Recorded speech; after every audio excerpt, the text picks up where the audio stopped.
அனைவருக்கும் வணக்கம். இது பாசி தண்ணி தாவரங்களுக்கு இயற்கை விவசாயம் செய்கிறவைகளுக்கு மிகவும் உதவியாக இருக்கக்கூடிய ஒரு ஒரு ஊட்டச்சத்துள்ள நீர் பாசி தண்ணி. இதை எப்படி உருவாக்குறேன்னு சொன்னால், நான் உருவாக்கின முறை ஒரு பெரிய ஒரு ட்ரம்முக்குள்ளே ஒரு சொட்டு சாணத்தை போட்டு அது முழுக்க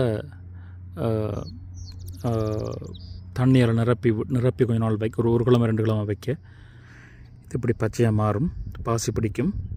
ஒரு சிலர் தண்ணிக்கு இது பிடிக்காது. இது நான் ஒரு கிராமப்புறத்தில் இருக்கபடியால் இங்கത്തെ தண்ணி குளோரின் இல்லை, ஒன்றும் இல்லை, இயற்கையான தண்ணின்றபடியால் இங்கே இது இலகுவாக உருவாகுது.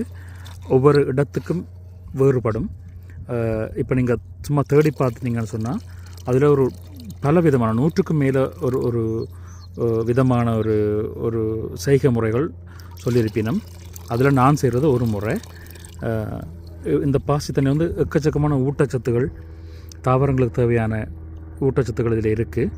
இது உங்களுக்கு எப்போ வசதி இருக்குதோ அப்போ இதை கொடுக்கலாம். இப்போ தான் கொடுக்கணும், கிழமைக்கு ஒருக்கா கொடுக்கணும், ஒவ்வொரு நாளும் கொடுக்கக்கூடாது, அப்படியெல்லாம் ஒன்றும் இல்லை. நீங்கள் வளமையாக தண்ணி தாவரங்களுக்கு ஊற்றுற மாதிரியே இந்த பாசி தண்ணியை ஊற்றலாம், இந்த பச்சை தண்ணியை ஊற்றலாம். மிகவும் ஊட்டம் நிறைந்த ஒரு பச்சை தண்ணி. தேடி பாருங்கள், உங்களுக்கு என்ன விதமாக செய்கிறதுக்கு இது வாய்ப்பு இருக்குன்னு பாருங்கள்.